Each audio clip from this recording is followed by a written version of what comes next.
আপনারা দয়া করে কেউ সই করবেন না, কারণ এই পোর্টালে আবেদন করার রাইট কেবলমাত্র ৩১,৩১৩ জন, আর বাকি কারো আবেদনের রাইট নেই। আপনি যখনই ওইখানে মিথ্যা করে লিখবেন আমি পাসপোর্ট অ্যাক্ট বা ফরেন অ্যাক্টে ছাড় পেয়েছি, তখনই আপনি অবৈধ বিদেশি ঘোষিত হবেন। আপনার সংবিধানে 6A বলছে 1935 সালের ভারত শাসন আইন অনুযায়ী অখণ্ড ভারতের ভূমিপুত্ররা খণ্ডিত ভারতের নাগরিক। আমরা চ্যালেঞ্জ করছি, আমরা মোদী সাহেবকে চ্যালেঞ্জ করছি, আমরা অমিত সাহেবকে চ্যালেঞ্জ করছি, অমিত শাহকে, যে এই উদ্বাস্তু দেশভাগে বলি হওয়া মানুষরা এরা এই ভারতের নাগরিক নাগরিক নাগরিক। এদের বাপ চতুর্গোষ্ঠী, এদের বংশ পরম্পরায় এই ভারতবর্ষের তাদের নাগরিক। এরা নাগরিক, এদের ভাষা, এদের সংস্কৃতি, এদের কথাবার্তা, এদের পোশাক, এদের খাদ্যাভ্যাস কোনোটা সুইজারল্যান্ডের মতো নয়, কোনোটা জাপানের মতো নয়, কোনোটা আফ্রিকার মতো নয়। বছর ধরে এই সিএ আইন সম্পর্কে দল যারা 99% মানুষ ভুল কথা বলেছে, আমি বলবো না মিথ্যা কথা সবাই বলেছে, না জেনে না বুঝে। যেমন আজকে এই আইনের এই রুল, সিএ রুল বেরোনোর ফলে সিপিএম পার্টি মামলা করেছে। এই মামলাটাও একটা পরিকল্পনা। এই মামলার ফলে উদ্বাস্তু হিন্দুরা মনে করবে যে আমরা নাগরিকত্ব পাচ্ছি, ওরা মামলা করে নাগরিকত্ব দিতে দিচ্ছে না। বিজেপি বাড়ি বাড়ি গিয়ে বলে দেবে এই দেখ তোদের নাগরিকত্ব দিলাম, তোদের দিতে দিচ্ছে না, তাড়াতাড়ি সই কর। এটা একটা পলিসি। তো যাই হোক, গত 4 বছর ধরে কলকাতার দামাল বাংলা বলে বলে বলে বলে বলে যখন মুখ দিয়ে রক্ত উঠেছে, তখন উদ্বাস্তু মানুষের কাছে ভগবানের রূপ ধরে আমাদের বন্ধু রাজু ঘোষ এসেছে। আমাদের কথা, আমাদের বক্তব্য দামাল বাংলার আমরা যা ব্যাখ্যা দিয়েছি, আমরা বারবার চ্যালেঞ্জ করেছি, খিস্তি করেছি, মানে মানুষকে বোঝাতে চেয়েছি কতটা সত্যি।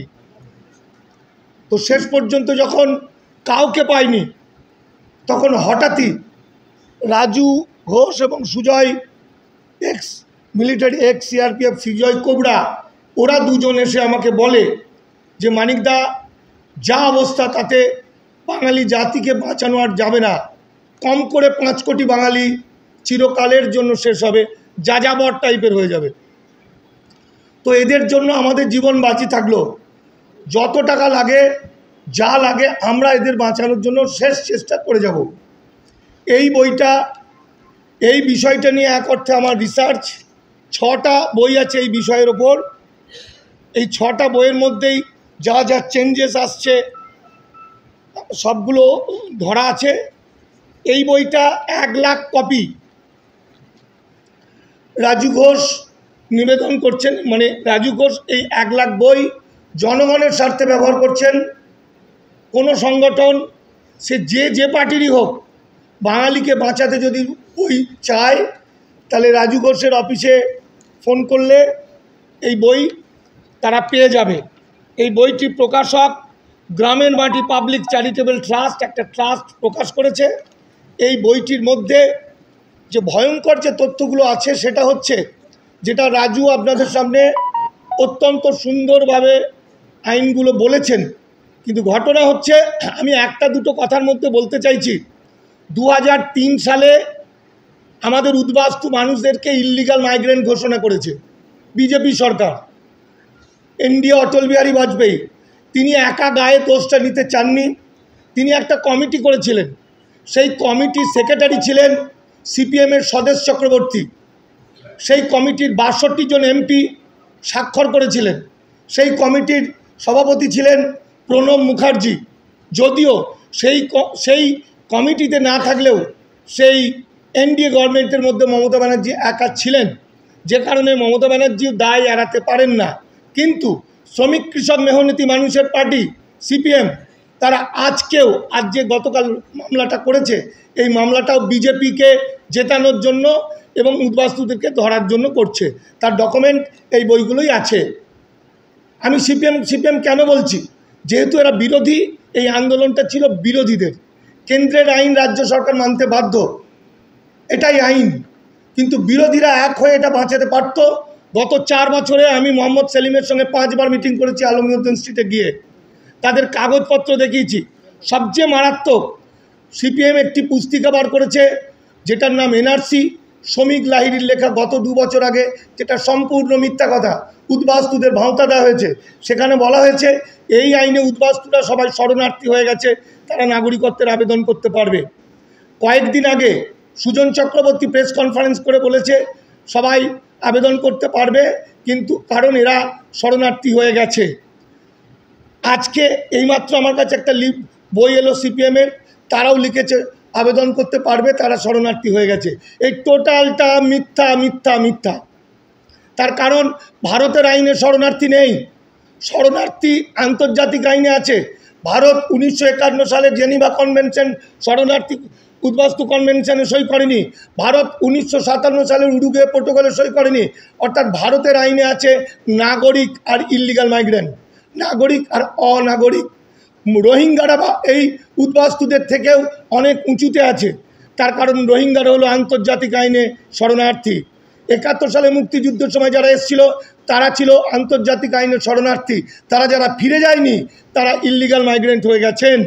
সুতরাং এই যে আমাদের যা দেখছি বাংলার অর্ধেক আকাশই বলবো, আমার অফিস আদালত, বাংলার উন্নয়ন সমস্ত কিছু করেছে যেমন এপারের ঘটিরা তেমন ওপারের বাঙালরা। হাতে হাত মিলিয়ে এতদিন আমরা একসঙ্গে বড় হয়েছি, একসঙ্গে বাংলাকে বাঁচিয়েছি, ভারতকে বাঁচিয়েছি। আজকে আইনত তাদেরকে চিরকালের জন্য দাস বানানো হলো। এবার পোর্টালটা যেটা রাজু বললেন, আমি ছোট করে বলছি, সবাই বলবে। তার কারণ হচ্ছে এখানে কিন্তু বারবার বলা হয়েছে যে একমাত্র নাগরিকত্বের এটার আবেদন করার রাইট পাবে 2014 31 ডিসেম্বর যারা পাসপোর্ট অ্যাক্টে বা ফরেন অ্যাক্টে ছাড় পেয়েছে। এই যে নো এনআরসিটাও ভুল কথা, নো এনআরসিটাও ঠকবাজি কথা, ব্রাহ্মণ্যবাদী চক্রান্ত। যদি পাসপোর্ট অ্যাক্টেই আটকে গেল তাহলে এনআরসি হলো, এনআরসিটা অনেক পরে। এনআরসিটা হলো 2003-এর আইন, কিন্তু একটা মানুষ যখন বর্ডার পাস হচ্ছে তখন সে আটকে যাচ্ছে পাসপোর্ট অ্যাক্ট ফরেনার্স অ্যাক্টে, যেটা কোনো দাদা বলেনি। আধার কার্ড বাতিল হচ্ছে তারা পাসপোর্ট অ্যাক্টে। আর এইটা লেখা আছে সংবিধানের 6B, 1948 সালের 19 জুলাইয়ের আগের কাগজ চাই, এটা সংবিধানের 6B। তাহলে যতক্ষণ পর্যন্ত সংবিধানের 6B না পাল্টাবে, পাসপোর্ট অ্যাক্টের সংশোধন না হবে, ততক্ষণ উদ্বাস্তুদের বাঁচানোর জন্য কোনো সিএ হতে পারে না। এই যে সিএ, এই সিএতে আবেদনের সুযোগ পেয়েছে 31,313 জন। কারণ আইনটা হয়েছে 2019 সালে, ছাড় দিচ্ছে 2014-র আগে যারা ছাড় চেয়েছে। তাহলে আমার দেশের, আমার অখণ্ড ভারতের ভূমিপুত্ররা যারা দেশভাগে বলি হয়ে এসছেন তারা কেউ ছাড় চায়নি, জানতেন না, ছাড় পায়নি, তাদের কাছে ছাড় পাওয়ার কোনো কাগজ নেই। সুতরাং তারা কেউ ছাড় পায়নি। এই পোর্টালের মাধ্যমে, এই যে সিএ পোর্টাল, ওই যে পোর্টাল রাজু ঘোষ দেখালেন, ওই পোর্টালের মধ্যে যে গল্পটা করা আছে সেটা হচ্ছে এই পোর্টালে তারাই অংশ নিতে পারে। সিএ 19-এর যে পোর্টাল, এই পোর্টালটা সবার জন্য নয়। এই পোর্টালটা হচ্ছে ওয়েবসাইটে গভর্নমেন্ট দিয়ে দিয়েছে যারা 2014 31 ডিসেম্বরের আগে বাংলাদেশ, পাকিস্তান, আফগানিস্তান থেকে হিন্দু, বৌদ্ধ, খ্রিস্টান, জৈন, পার্সি, শিখ যারা এসেছেন এবং পাসপোর্ট অ্যাক্ট বা ফরেন অ্যাক্টে ছাড় পেয়েছেন। ছাড় পাবেন বলা নেই, ছাড় পাচ্ছেন বলা নেই। যারা ছাড় পেয়েছে তারা ইল্লিগাল নয়, তারা আবেদন করতে পারবে। অর্থাৎ এই সিএ পোর্টালে আর একজনও আবেদন করতে পারবে না। মারাত্মক বিষয় হচ্ছে এই 37 নম্বর পাতায় ওইখানটায় লেখা আছে আমি, মানে যিনি লিখছেন, অত সালে ওই দেশ থেকে এসেছিলাম, আমি পাসপোর্ট অ্যাক্ট বা ফরেন অ্যাক্টে ছাড় পেয়েছি,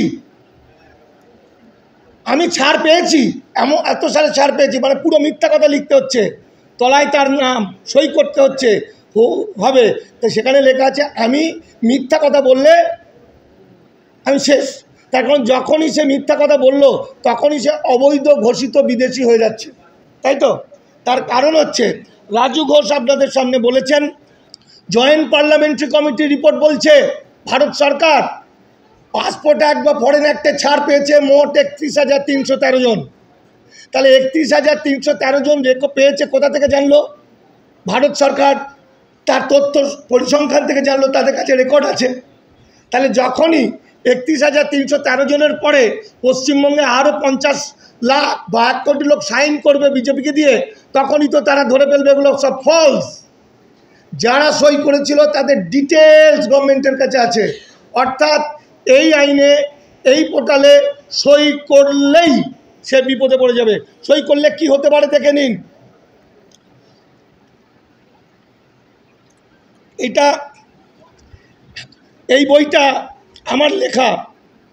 আমি তো এরকম বই অনেক লিখি, সবসময় লিখি, লেখা দিয়ে কিছু যায় আসে না, কে মানুষের কাছে পৌঁছে দিল সেটাই বড় কথা। এই বইটা 1 লাখ কপি সুজয়, রাজু এদের উদ্যোগে, রাজুর চেষ্টায় এটা 1 লাখ কপি পৌঁছেছে, এটাই বড় কথা। আমার কোনো কৃতিত্ব নেই, যে কোনো লোকের সেই কৃতিত্ব আছে যদি আইনগুলো সে পড়ে। দেখুন এখানে যেটা বলছে, যখনই এই লোকটা আবেদন করবে, যখনই আবেদন করলো, তাহলে তার আবেদন করার রাইট নেই, আবেদন করার অধিকার নেই, কারণ 31,313 জনের মধ্যে নেই, সে নয়, সে পাসপোর্ট অ্যাক্ট ফরেন অ্যাক্টে সুযোগ পাবে না, ছাড় পায়নি, সে ইল্লিগাল মাইগ্রেন্ট। তাহলে যখন সে সই করলো তখন ঘোষিত অবৈধ বিদেশি হয়ে গেল। ঘোষিত অবৈধ বিদেশি, যখন ঘোষিত অবৈধ বিদেশি হলো, সেইটা তখন তার ক্ষেত্রে লাগু হয়ে যাবে আজ থেকে 3 মাস আগে, অর্থাৎ 2023-এর 13ই ডিসেম্বর গৌহাটি হাইকোর্টের একটা ভার্ডিক আছে। এই দেখুন, রায় দিয়েছে গৌহাটি হাইকোর্ট। সেই রায়ে গৌহাটি হাইকোর্ট বলছে, এই বইটায় ডিটেলস পাবেন, দেখে নিন। এই রায়ে বলছে, শুনে নিন, প্রতিটি বিষয়ে আলোকপাত করে আদালত বলেছে, একজন মানুষের বাঁচার জন্য, জীবনযাপনের জন্য ন্যূনতম যা প্রয়োজন, আশ্রয়, শিক্ষা, খাদ্য, বাসস্থান, চাকরি করার অধিকার, এই সমস্ত বিষয়ে ঘোষিত বিদেশিরা আগে যা সুবিধা ভোগ করত সেটা আর ভোগ করতে পারবে না। শুধুমাত্র অসীম সরকার, শুধুমাত্র শান্তনু ঠাকুর, শুধুমাত্র আমার সুজন চক্রবর্তী, শুধুমাত্র সিপিএম পার্টির বলার কারণে বৈধ হয়ে গেছে, আবেদন করতে পারবে, এইটুকু শব্দ বলার কারণে এই মানুষগুলোর এই বিপদ নেমে আসবে জীবনে। তারপরে বলছে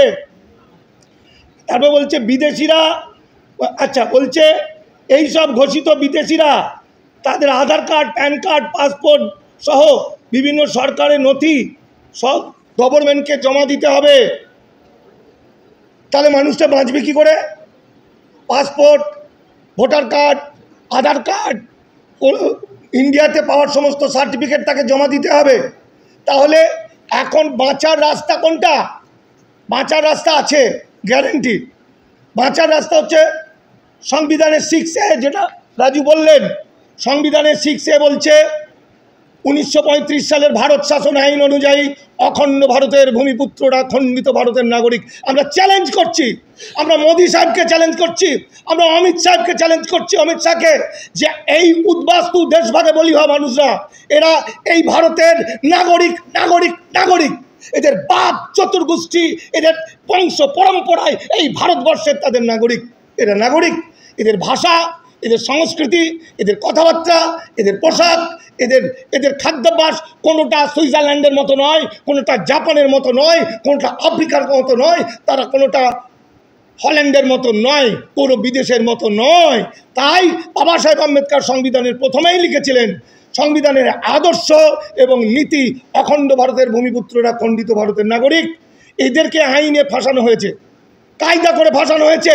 বাঙালি এই ফাঁসানো মানবে না। বাঙালি দুটো কাজ করতে হবে। একটা, যে সমস্ত মানুষরা, যে সমস্ত গণ আন্দোলন মিথ্যা করে বলেছিল, বা বুঝে বা না বুঝে বলেছিল, এই সবাই অবৈধ থেকে বৈধ হয়ে গেছে, সবাই শরণার্থী হয়ে গেছে, সবাই নাগরিকত্বের আবেদন করতে হবে। তাদেরকে ক্ষমা চেয়ে জনগণের স্বার্থে বলতে হবে আমরা ভুল বলেছিলাম। সুজন চক্রবর্তীকে বলতে হবে আমরা ভুল বলে ফেলেছিলাম। প্রাক্তন সাংসদ শফিক লাহিড়ীকে বলতে হবে আমরা ভুল বলেছিলাম। প্রত্যেকে যদি বলে আমরা ভুল বলে ফেলেছিলাম, আপনারা দয়া করে কেউ সই করবেন না, কারণ এই পোর্টালে আবেদন করার রাইট কেবলমাত্র 31,313 জন, আর বাকি কারো আবেদনের রাইট নেই। আপনি যখনই ওইখানে মিথ্যা করে লিখবেন আমি পাসপোর্ট অ্যাক্ট বা ফরেন অ্যাক্টে ছাড় পেয়েছি, তখনই আপনি অবৈধ বিদেশি ঘোষিত হবেন। আপনারা জানেন, আমি শেষ করছি, আপনারা জানেন দীপক ব্যাপারী যে আমাদের বন্ধু, যে দামাল বাংলার লোক, আজকে দীর্ঘদিন ধরে পাগলের মতো মানুষদের বলছে, জনগণকে বলছেন, কিন্তু জনগণের মধ্যে কোনো হ্যাতকত নেই। জনগণ বলছে তুই কে বেটা, মানিক আমাকে বলছে তুই পাগলা, তোর বলে বলছে কই পার্টির লোকরা তো বলছে না, কই নেতারা বলছে না। সুতরাং আমি বলছি বাঙালি জাতিকে বাঁচতে হবে। এই ফার্স্ট চেষ্টা হচ্ছে এই মানুষগুলোকে বাঁচানো। নাগরিকত্ব পরের কথা, আমাদের দাবি আজ পর্যন্ত যারা ভারতে বসবাস করছে তাদের নিঃশর্ত নাগরিকত্ব দিতে হবে। আর এখন এই মানুষগুলোকে বাঁচানোর জন্য যেমন করে হোক পাড়ায় পাড়ায় গ্রামে গ্রামে পৌঁছে দিতে হবে, এই বইগুলো পৌঁছে দিয়ে বুঝিয়ে দিতে হবে, যেন পোর্টালে যেখানে আবেদনের 10 মাইল দূর থেকে তারা যেন না ঢোকে, আর সই করলে সে শেষ হয়ে যাবে। আমি আমার কথা শেষ করছি।